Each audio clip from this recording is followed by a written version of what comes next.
Language Jones just made a video criticizing quite harshly criticizing some online polyglots, YouTubers, whatever you want to call them. And by popular demand, because a lot of people have requested this, I'm going to react to it. I'm going to react to it because I've already watched it. So I'm going to pretend react to it now, or at least watch it and give you my opinion on what he says and my opinion on, well, the topic and the people he talks about. I originally wasn't going to make this video, but I feel compelled to because I'm mad. You see, I made a video a while ago that went whatever the equivalent of viral is for linguistics content. If you don't know me, I'm Dr. Taylor Jones. I have a PhD in linguistics from the University of Pennsylvania, the best of the other Ivies, and I make humorous, flippant. Is all the stuff he said a big deal in the US? The University of whatever place? And I don't know. Just asking, let me know.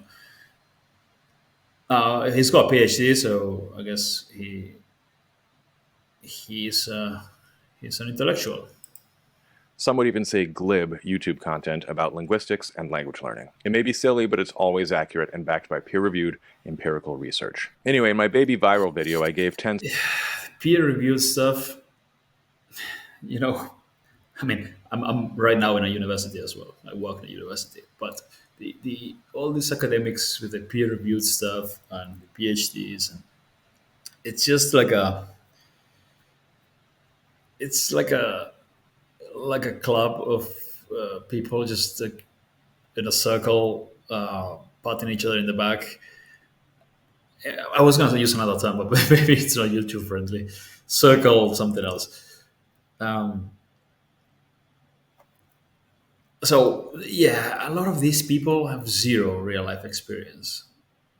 They just they read the stuff they're told to read, and then and then they write stuff that confirms what the with whoever professor they have says, and they just like fluff each other with this stuff. And I mean, I'm not saying this is the case. Obviously, there are a lot of academics who are very legit and all that, but I don't think PhDs and peer reviewed and all these words mean much these days, because it's a very obsolete system of people just talking about the same thing over and over, reading about the same thing over and over, and not really. It's very slow. Research is very slow, like academic research. it's it's very like they're stuck in the 70s, I think, or 80s. They're just that's why you get people like Krashen, those guys who just see they talking about stuff like they think they figured out 50 years ago, and they're talking about exactly the same thing. But there's no innovation. There's no trial and error and fast pace. Nothing's disruptive. Nothing's um, it's just let's do this really slowly. Let's read more. Let's write more papers about the same thing with minor variations, and let's do this over and over and over again, and then tell everyone else that we know a lot about this because we've been doing exactly the same thing forever. I'm not saying this guy doesn't know a lot about linguistics. Probably knows more than me about linguistics, but when it comes to results, um, when you want results, you want entrepreneurs, you want innovators, you want people in the real world with skin in the game. These intellectuals with PhDs, these guys, they're just there, yeah, reading and writing and talking, and not really, innovating or doing anything disruptive. Anyway, let's go. Enough bashing intellectuals for now. sort of tongue-in-cheek tips for faking being an online polyglot. I called out a few YouTubers, but not by name, who I think Ooh, are this is the guy I made a video about, who learns 10 sentences in a language and then talks to people, which is okay. Nothing against the guy. It's a thing you can do. I guess because he's got a way bigger channel than he wants to hate on him. But yeah, it's what this guy does. It's quite easy. uh, basically you could do it with my language islands much better. Actually, you could take your basic information, you learn the lines, then your work, you learn the lines. The language island about buying stuff and street interactions, you learn the lines. Um, and if you also learn the 300 most common verbs, nouns, and adjectives with their respective sentences, example sentences, you can already speak each one of the languages this guy has spoken in the street 100 times better because you know 100 times more sentences than he's actually learned. You just have to.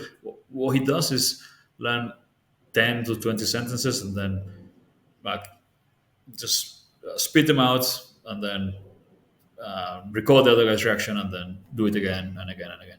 Nothing against the guy. Good for him. It works for him. He's probably making lots of money with it. But you could do this yourself tomorrow if you want to. I can show you how to do it. I don't do it myself because it's really not my thing. I like walking to people. My girlfriend hates it. I just walk to random Romanians, construction workers, and start talking to them and stuff in their language. But I just don't do it in a way that I film the reaction. You know, I like having a conversation. I hear some Germans on the beach near my place, and I start talking to them, or but it's a conversation more than like going to the Chinese shop and just like say hi, and they'll be like, oh, and then and then we turn them into a thumbnail. I don't stuff I don't like.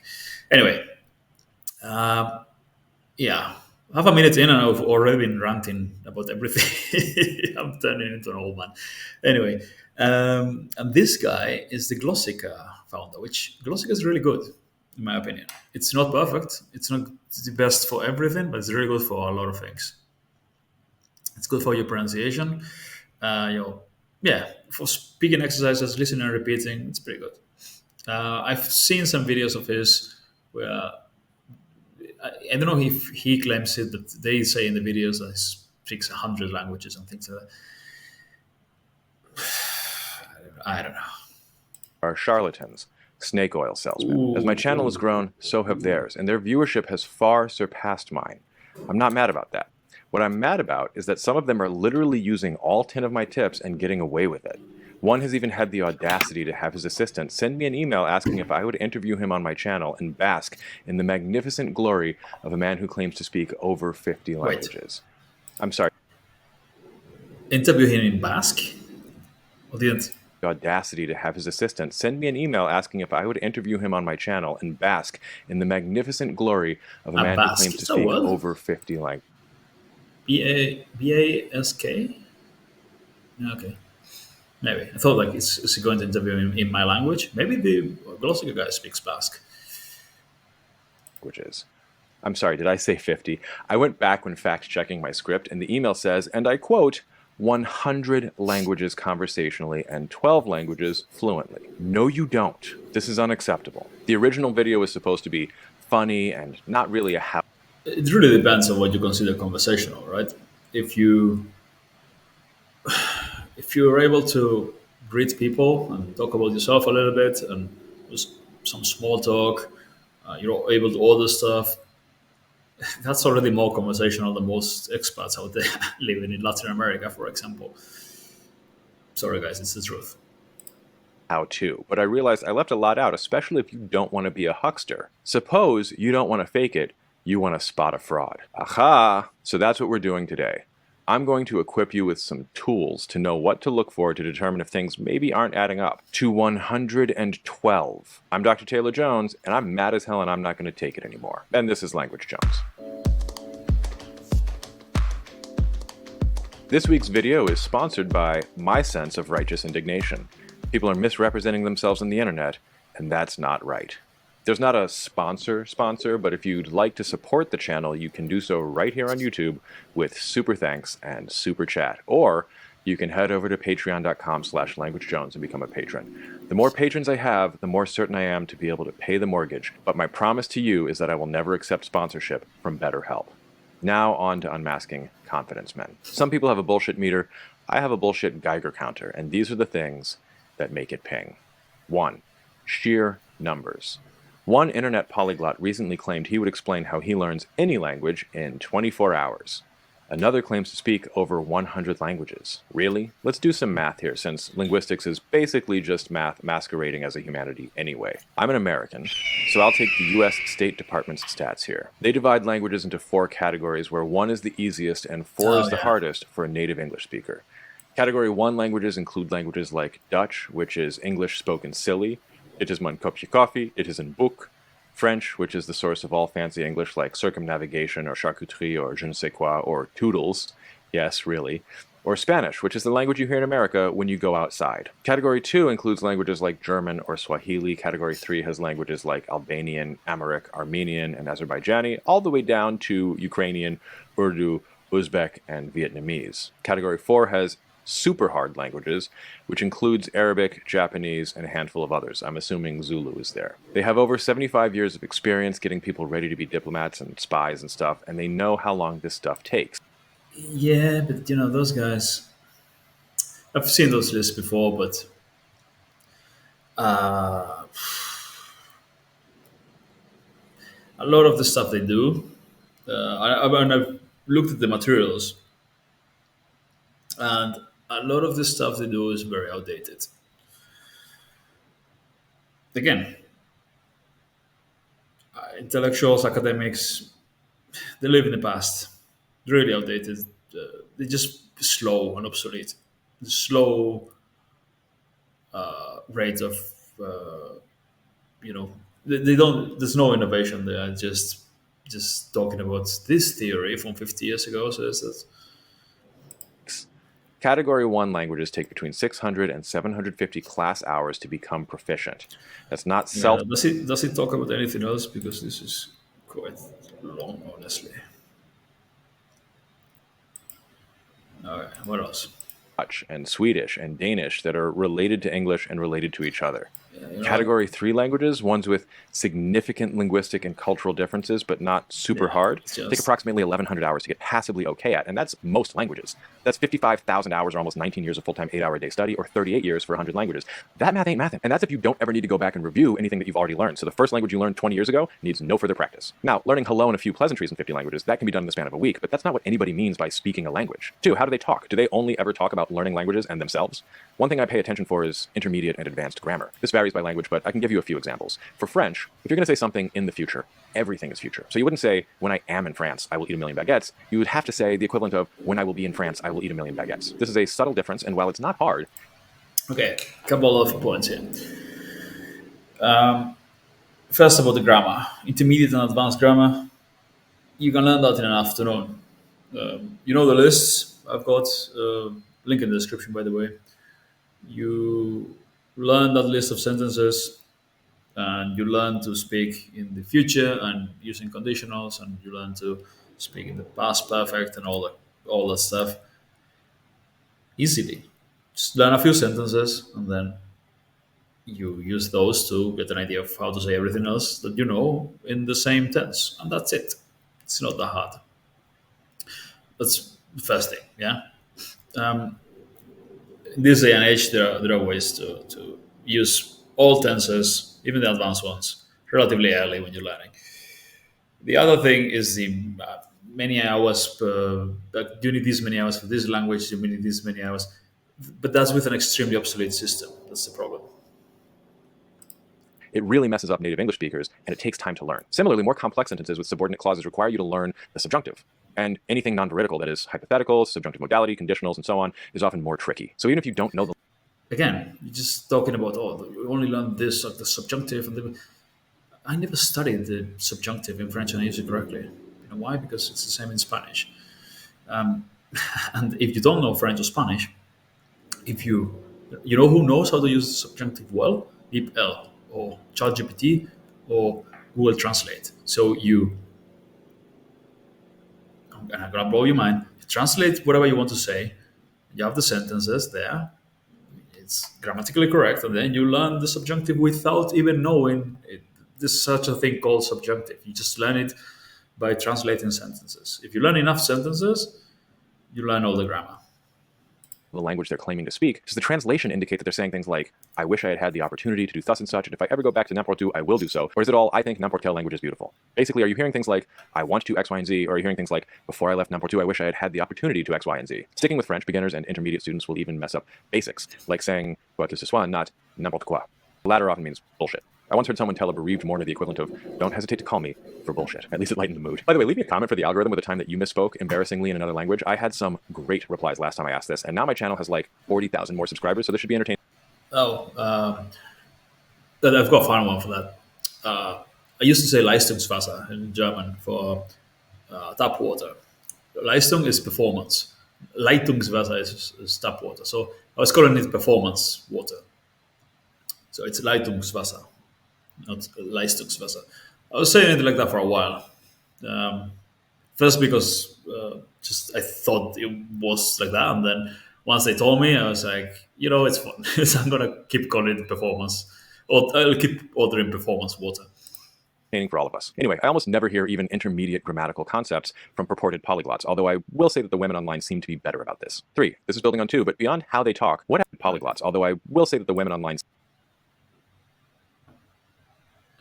seem to be better about this. 3. This is building on 2, but beyond how they talk, what actual subject matter do they discuss? The hyperpolyglots basically only ever discuss being a hyperpolyglot because that's all they can. They can maybe buy food, haggle in a marketplace, talk about how beautiful whatever language is.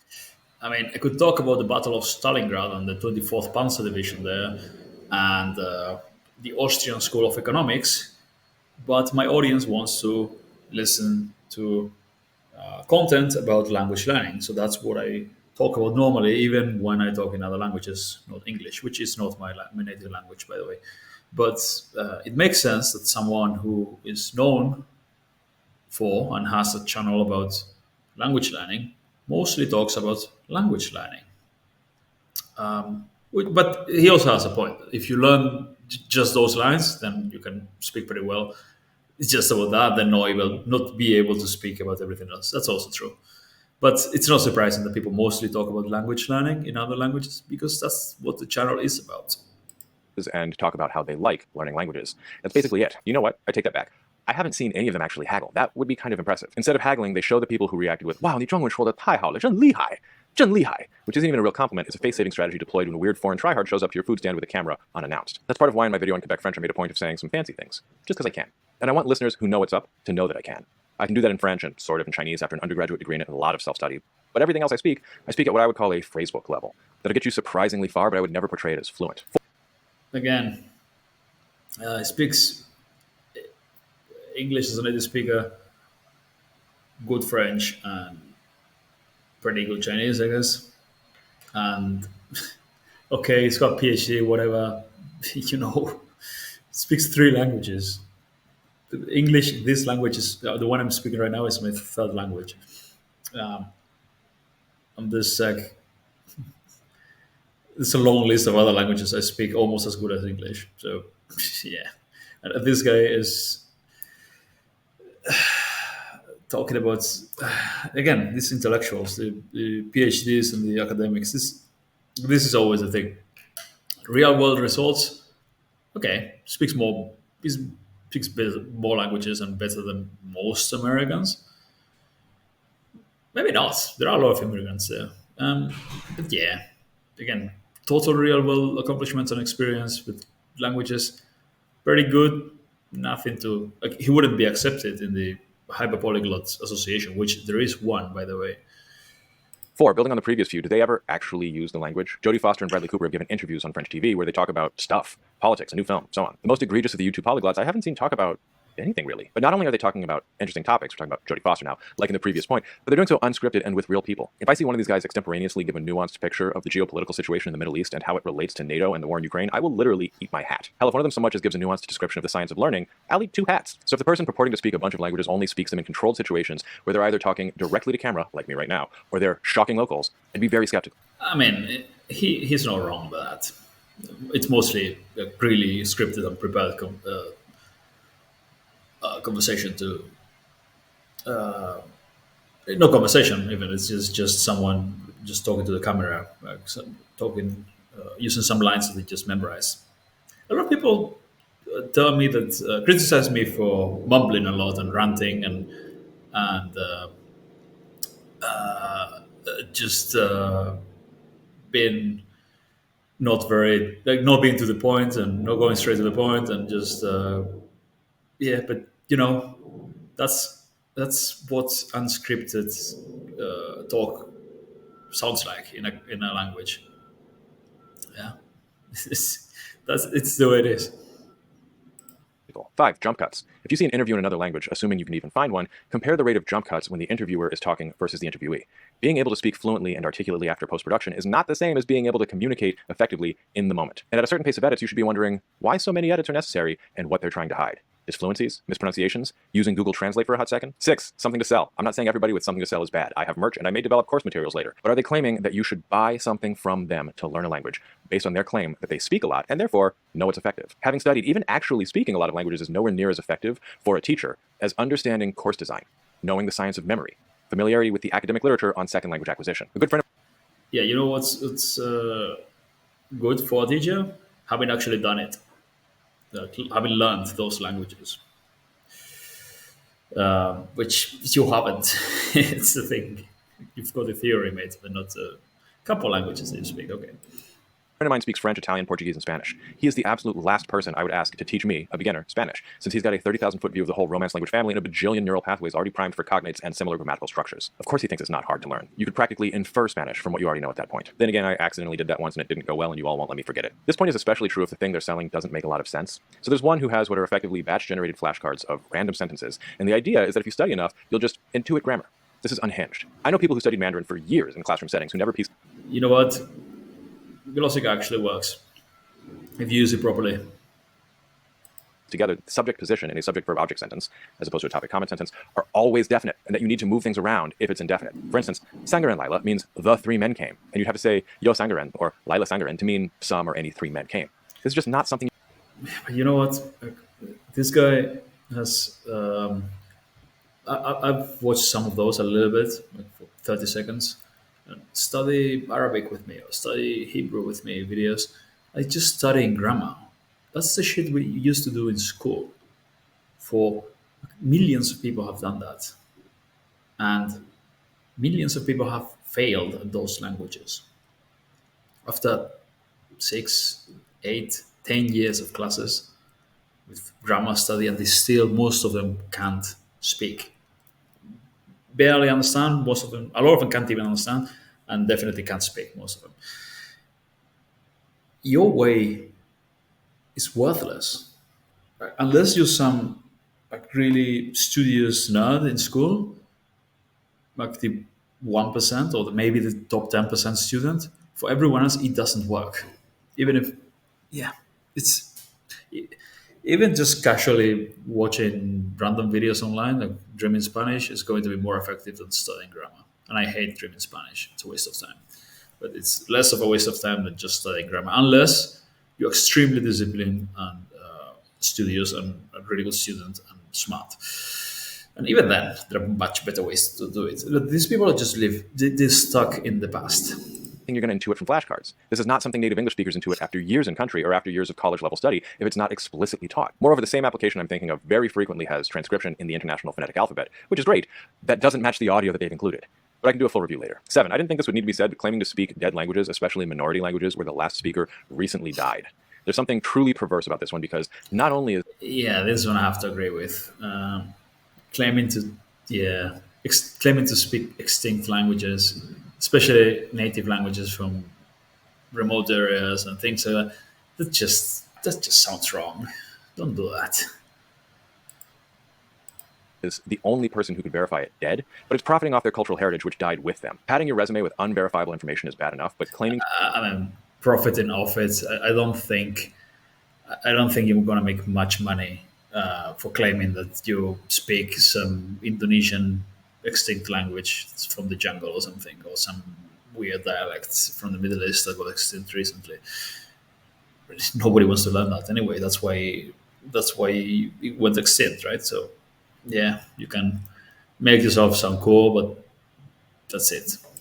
to be the secret last speaker of Tao, for example, is not just self-aggrandizing, it's cruel and it's a desecration of the dead. Say what you will about Benny or Luke or whoever, but they didn't claim to speak like Central Alaskan Yupik or anything to my knowledge. And no, I'm not saying don't add Gothic to your resume if you're an old-timey philologist. You can say you speak Akkadian, and I'm not going to get mad if you can't order a coffee, since that language died before coffee was discovered, and also that's not what you do in Akkadian. You besiege cities, you abduct women, you sacrifice to the gods, and whatever. So if you can do all that, I mean, I do all those things, except the cigarettes. I'm not really into cigarettes, but my Acadian's pretty bad still. But I already do all those. No, no, I'm joking. I think I'm gonna learn some. I'm gonna make a video talking some ancient language just to piss this guy off.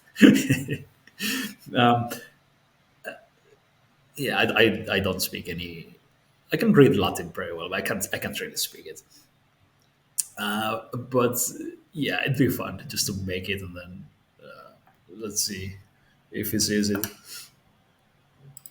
then, and I mean, don't do all that, but more power to you. But currently endangered languages or recently defunct ones, that's low. And lastly, number 8, claiming expertise in linguistic subfields with no degree and no publications. If you put something like optimality theory on your Ooh, here we go with the credentialism again. Where's your PhD? resume, you'd better believe I'm going to go to Google Scholar and put in your name and optimality theory. That one sounds great and is not at all what it sounds like. I know this video is less jokey. Okay, yeah, maybe if you pretend to have a PhD or having written papers and then you haven't, okay, that's fraud, right? But yeah, overall, the problem with PhDs is the thing that way smarter than they really are. And that's people with PhDs. Yeah, the problem with PhDs is that people with PhD is that they think only the people with PhDs know about stuff, and often they just know what stuff other people with PhDs wrote before them, but they don't have much real life experience, and they definitely compared to entrepreneurs, innovators, people who try over and over again, skin in the game, try over and over, always look for a better and more efficient way to do it, rapid changes, fast pace. No, they just live in the past. These people live in the classic guy. Yeah, vastly exaggerated accomplishments in terms of language. He speaks really good Chinese, I think, on native level, I think, but a lot of languages that he says is conversational, probably knows a few sentences. Okay, his advice is good though. His language learning advice is way better than this guy's. Way better. He understands language learning way better than this guy, even without a PhD.